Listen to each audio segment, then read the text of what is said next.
Hi, ഞാൻ നിങ്ങളുടെ സിജുയാണ്.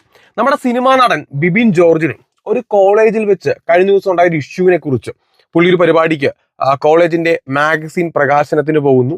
അവിടെ വെച്ച് പുള്ളിയെ അപമാനിച്ച് ഇറക്കി വിട്ട സംഭവം നിങ്ങൾ ഭൂരിപക്ഷം ആൾക്കാരും അറിഞ്ഞിട്ടുണ്ടാവും. വളാഞ്ചേരി MES KVM കോളേജിലെ പ്രിൻസിപ്പളാണ് ഈ വിവരക്കേട് ചെയ്തിരിക്കുന്നത്. അവിടെ പരിപാടി നടക്കുന്ന സമയത്ത് ബിബിൻ ജോർജ് അതായത് ബിബിൻ ജോർജ് ഇപ്പോൾ പുറത്തിറങ്ങിയ ഗുമസ്തൻ എന്ന് പറയുന്ന സിനിമയുടെ പ്രമോഷന്റെ ഭാഗമായിട്ട് അതിനകത്ത് അഭിനയിച്ച കുറച്ച് ആൾക്കാരും അണിയറ പ്രവർത്തകരുമായിട്ടാണ് ആ കോളേജിലേക്ക് എത്തുന്നത്. അവിടെ വെച്ച് ഈ പ്രിൻസിപ്പൾ ഇതേപോലത്തെ പ്രവൃത്തി കാണിക്കുമ്പോഴത്തേക്കും എന്താ പറയണ്ടേ? ഈ വിദ്യാഭ്യാസവും വിവരവും രണ്ടും രണ്ടാണ് എന്നുള്ളതിന്റെ ഏറ്റവും വലിയ ഉദാഹരണമാണ് ഈ കോളേജിലെ പ്രിൻസിപ്പൾ. ഒരൊറ്റ ചോദ്യം ഞാൻ ചോദിക്കാം. ആ കോളേജിൽ പഠിച്ചിറങ്ങിയ ആരെങ്കിലും ഉണ്ടെങ്കിൽ, ഇപ്പൊ പഠിക്കുന്ന ആൾക്കാർ ആരെങ്കിലും ഉണ്ടെങ്കിൽ, ഇയാളെ എങ്ങനെയാണ് നിങ്ങൾ സഹിക്കുന്നത്? സത്യം പറഞ്ഞാൽ ഇയാൾ എങ്ങനെയാണ് പിള്ളേരെ പഠിപ്പിക്കുന്നത്? അവിടെ ഗസ്റ്റ് ആയിട്ട് വരുന്ന ഒരാളോട് ഇത്രയും മോശമായിട്ട് പെരുമാറുന്ന ഇയാളൊക്കെ എങ്ങനെയാണ് നമ്മൾ സാർ എന്ന് വിളിക്കുന്നത്? അല്ലേ? ഒരു മിനിമം ക്വാളിറ്റി വേണ്ടേ? നമുക്കിപ്പോൾ ഒരു അധ്യാപകനെ സാറിന് വിളിച്ച് ബഹുമാനത്തോടെ ഒന്ന് സംസാരിക്കണമെങ്കിൽ, അല്ലെങ്കിൽ അങ്ങനെ ബഹുമാനത്തോടെ ഒന്ന് നോക്കി കാണണമെന്നുണ്ടെങ്കിൽ അയാൾക്ക് ആ ഒരു ക്വാളിറ്റി വേണം. അല്ലാതെ കുറെ പഠിച്ച് കുറെ ഡിഗ്രി എടുത്ത് കോളേജിൽ ഒരു ജോലി വാങ്ങിച്ചു എന്നതുകൊണ്ട് മാത്രം ഒരു അധ്യാപകൻ പൂർണ്ണമാകുന്നില്ല. ഇതേപോലെ വിവരക്കേട് കാണിക്കുന്ന ആൾക്കാരെയൊക്കെ സത്യം പറഞ്ഞാൽ ഇയാളെ വേണം ചൂരലിന് തിരിച്ചു നിർത്തിയിട്ട് ഇയാളെ ചന്തിക്ക് രണ്ട് പൊട്ടിക്കാനായിട്ട്. എന്നിട്ട് പറയണം, കുറെ പ്രായമായില്ലേ, അത്യാവശ്യം നല്ല വിദ്യാഭ്യാസം ഉണ്ടല്ലോ, ഒരുപാട് എക്സ്പീരിയൻസ് ഇല്ലേ, ഒരുപാട് കുട്ടികളെയും അധ്യാപകരെല്ലാം കണ്ടതല്ലേ, കുറച്ചെങ്കിലും വിവരം ഒന്ന് പഠിച്ചു വെക്കാനായിട്ടൊന്ന് പറയണം. ആ കോളേജിൽ ആരെങ്കിലും ഉണ്ടെങ്കിൽ ആ വിവരം ഒന്ന് പഠിപ്പിച്ചു കൊടുത്താൽ അത് വളരെ നല്ലതായിരിക്കും. ചന്തിക്ക് പിടച്ചില്ലെങ്കിലും ഒന്ന് പറഞ്ഞെങ്കിലും കൊടുക്കണം. എനിക്കിപ്പോഴും ഞാൻ ആലോചിക്കുമായിരുന്നു, ഇയാളൊക്കെ പഠിപ്പിച്ച വിദ്യാർത്ഥികൾ ഇയാളേക്ക് എന്തുമാത്രം ചീത്ത വിളിച്ചിട്ടുണ്ടാവും. ഇനി ഈ സംഭവമായിട്ട് ബന്ധപ്പെട്ട കുറച്ച് കാര്യങ്ങൾ ബിബിൻ ജോർജിന്റെ അടുത്ത് അവിടുത്തെ കോളേജിലെ കുട്ടികൾ സത്യം പറഞ്ഞാൽ ആ കുട്ടികളെ നമിക്കണം കേട്ടോ. കാരണം ആ അധ്യാപകൻ മോശമായിട്ട് പെരുമാറിയിട്ട് ആ കുട്ടികൾ വന്നിട്ട് അതിന്റെ വീഡിയോ ഇപ്പൊ ഞാൻ പ്ലേ ചെയ്യുന്നില്ല, കാരണം ഓൾറെഡി മിക്ക ആൾക്കാരും കണ്ടിട്ടുണ്ടാവും.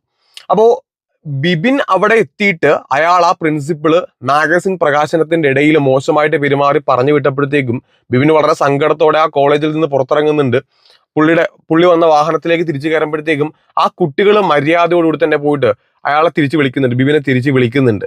അപ്പോൾ ആ കുട്ടികൾക്കുള്ളതിന്റെ 10% അംശം ബോധം പോലും ഈ പ്രിൻസിപ്പളിന് ഇല്ല എന്നതാണ് ഏറ്റവും വലിയ സത്യം. ആ കോളേജിൽ വേറെ അധ്യാപകരില്ലേ? നിങ്ങൾക്കെങ്കിലും പോയിട്ട് ആ പുള്ളിനെ വിളിക്കാറുണ്ടല്ലോ. ഇനി എങ്ങനെയാണ് ഈ സംഭവം ഉണ്ടായത്? നിങ്ങൾ ഭൂരിപക്ഷം ആൾക്കാർ അറിഞ്ഞിട്ടുണ്ടാവും. എന്നാലും ഞാനൊന്ന് പറയാം. ഈ കോളേജ് മാഗസിൻ പ്രകാശനത്തിന് വിളിക്കുന്ന സമയത്ത് വളരെ തുച്ഛമായിട്ടുള്ള ഒരു പൈസ കൊടുത്തിട്ടാണ് ബിബിന്റെ അടുത്ത് വരാമോ എന്ന് ചോദിക്കുന്നത്. ബിബിന്റെ നല്ല മനസ്സുകൊണ്ട് ബിബിൻ വരാമെന്ന് പറയുന്നു. വരാമെന്ന് പറഞ്ഞ സമയത്ത് ഗുമസ്തന്റെ പ്രൊമോഷൻ കൂടെ അവിടെ ചെയ്യാമെന്ന് ബിബിൻ കരുതുകയാണ്. കുട്ടികളോട് ആ കാര്യം പറയുകയും ചെയ്തു. ഒഫീഷ്യൽ സത്യം പറഞ്ഞാൽ പ്രിൻസിപ്പളാണ് ബിബിനെ വിളിക്കേണ്ടത്. കാരണം ഒരു കോളേജിലെ പരിപാടി എന്ന് പറയുമ്പോഴത്തേക്കും ആ കോളേജിലെ പ്രിൻസിപ്പളാണ് വിളിക്കേണ്ടത്. ഇനി പോട്ടെ, പ്രിൻസിപ്പൾ അല്ല വിദ്യാർത്ഥികളാണ് വിളിച്ചെങ്കിൽ തന്നെ ബിബിൻ ചെല്ലാമെന്ന് സമ്മതിക്കുന്നു, അവിടേക്ക് എത്തുന്നു. അപ്പോ പ്രമോഷന്റെ ഭാഗമായത് കൊണ്ട് ആ സിനിമയുടെ ഗുമസ്തൻ സിനിമയുടെ മറ്റ് അണിയറ പ്രവർത്തകർ കൂടെ അതിന്റെ ഭാഗമായിട്ട് എത്തിയിട്ടുണ്ടായിരുന്നു. അപ്പൊ അവർക്കും സംസാരിക്കേണ്ടതായിട്ടുണ്ട്. അപ്പോ മാഗസിൻ പ്രകാശന സമയത്ത് പെട്ടെന്ന് ഈ വിവരക്കേടിന്റെ ഉസ്താദായിട്ടുള്ള ഈ പ്രിൻസിപ്പൾ അയാൾ എണീറ്റ് നിൽക്കുകയാണ്. ഇവിടെ ആ സിനിമയുടെ പ്രൊമോഷനോ മറ്റു കാര്യങ്ങളോ ഒന്നും വേണ്ട എന്നയാൾ പറയുന്നു. ബിബിന്റെ അടുത്ത് ഇറങ്ങി പോകാനായിട്ട് ആവശ്യപ്പെടുന്നു. എന്തോന്നടേ ഇത്? അവിടെ വന്നിട്ട് എന്തായാലും ഒരു പ്രോഗ്രാമാണ്, അപ്പൊ അത്രയും സിനിമാ താരങ്ങൾ വന്നിട്ട് അവർ ആ സിനിമയുടെ പ്രൊമോഷൻ അവിടെ ചെയ്തെന്നും പറഞ്ഞുകൊണ്ട് നിങ്ങൾക്ക് എന്താ പ്രശ്നം? എന്താ ഈ പ്രിൻസിപ്പളിന്റെ നെഞ്ചത്ത് കയറി നിന്നിട്ടല്ലല്ലോ അവരാരും തന്നെ സംസാരിക്കുന്നേ. പിന്നെ തനിക്ക് എന്താ അവിടെ ഇത്ര പ്രശ്നം? കുറച്ച് മാന്യമായിട്ട് പെരുമാറിക്കൂടെ?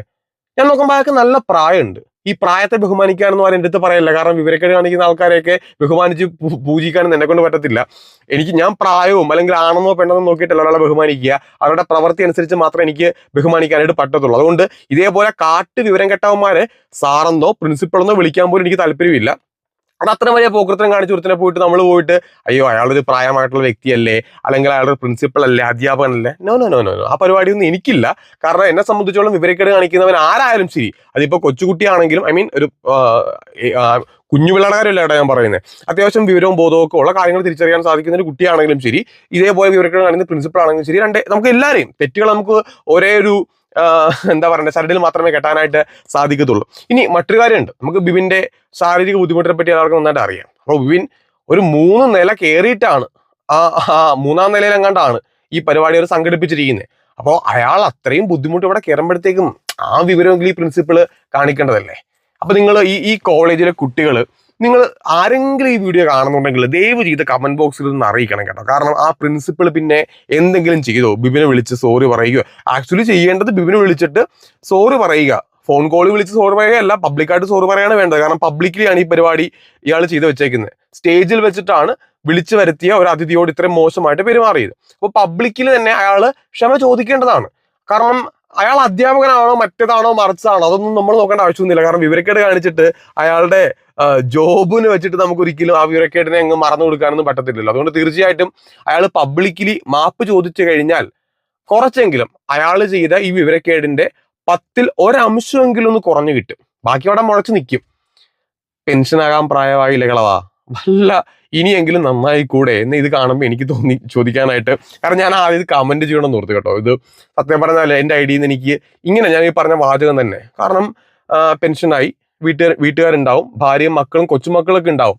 അപ്പോൾ ഈ പടുകളവൻ ഈ സമയത്ത് ഒരു ക്ഷമ ചോദിക്കുക എന്നുള്ളതാണ് മിനിമം മര്യാദ. നന്നായി കൂടെ തനിക്ക് അതായി ചോദിക്കാനായിട്ടുള്ളൂ. മിനിമം ഒരു മനുഷ്യത്വപരമായിട്ടുള്ള ഒരു ക്വാളിറ്റി അതെന്തായാലും കാണിക്കേണ്ടതായിട്ടുണ്ട്. നിങ്ങൾക്കത് തീരെ ഇല്ല. അപ്പോൾ ബിബിൻ ആയതുകൊണ്ട് വളരെ മാന്യമായിട്ട് അവിടെ നിന്ന് ഇറങ്ങി പോകുന്നു.